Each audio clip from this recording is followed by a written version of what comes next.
Hi guys. So for a lot of you, the medical school application deadlines are fast approaching. So I thought I would make a video about how to write your application in a specific manner that will improve your overall score. Before I say anything, I would like to point out that you should not procrastinate. You should get everything ready now. So contact your verifiers early, get their information, and start writing your application now so that you can come back and edit. So number one is to stay away from general and stock phrases and words. You might think that I have not included those things in my application, but I would encourage you to go back and check because it's so easy for us to fall into this trap. So these are things like writing, I improved my teamwork skills, or I gained better understanding of the medical field through my research and shadowing, or I learned a valuable lesson in communication skills, or I became a strong advocate for this cause. Although these statements are fine, what the admission officers are going to think while they're reading through your application is, how did he actually improve his communication skills?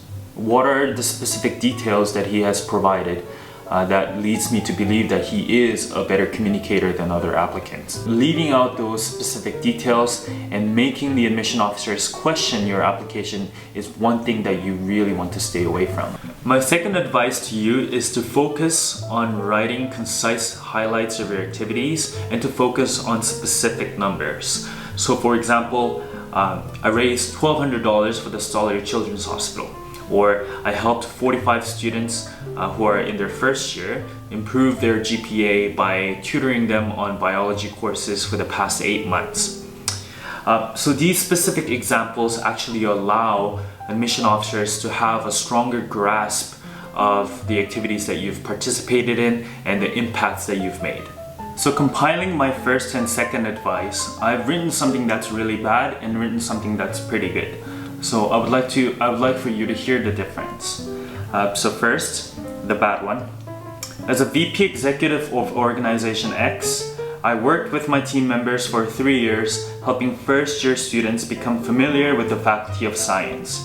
Here I learned how to be a great team member and developed great communication skills. Now compare that with, as a VP exec, I led a team of 4 students to design a program called XYZ. It involved planning an online learning course to raise an average academic performance among first-year biology students. In 8 months, XYZ helped over 530 students and raised the GPA by 0.25% in comparison to previous year. Now I know that certain medical schools require you to write less than 150 characters, so I wrote one for that as well. So for 150 characters, I raised the GPA of first-year students at U of A by 0.25% from last year by leading a team of 4 to design an online course XYZ. 530 students were helped. So as you can see by the 3 examples that are provided, staying away from general and stock phrases and words and focusing on concise major highlights of your activities as well as specific numbers actually make the same activities sound so much better. My third advice would be to categorize your activities in a strategic manner.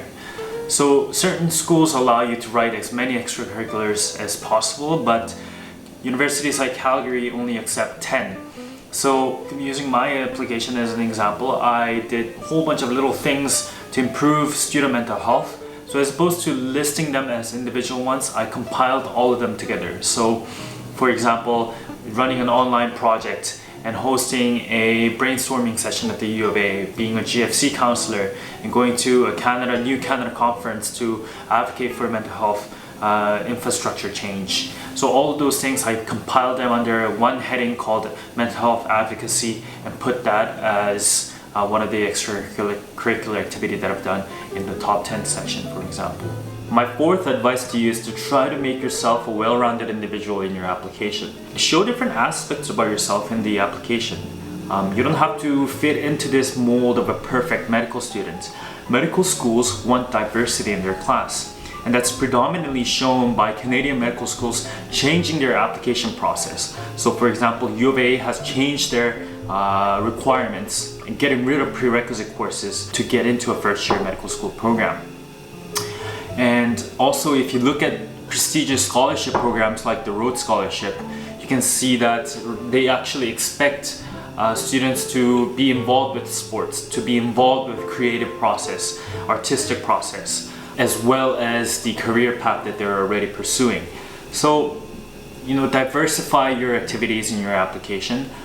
Show a little bit of everything that you've been a part of. My fifth advice for students who have to write essays for their medical schools is to have some structure, as opposed to just writing a blob of paragraphs after paragraphs. So have an intro paragraph, now have the challenge that you saw, and then a resolution to that challenge, and then end it with a future outlook. Having that structure in not only your personal essays but further on in your medical school interviews will help you out tremendously with raising your overall score.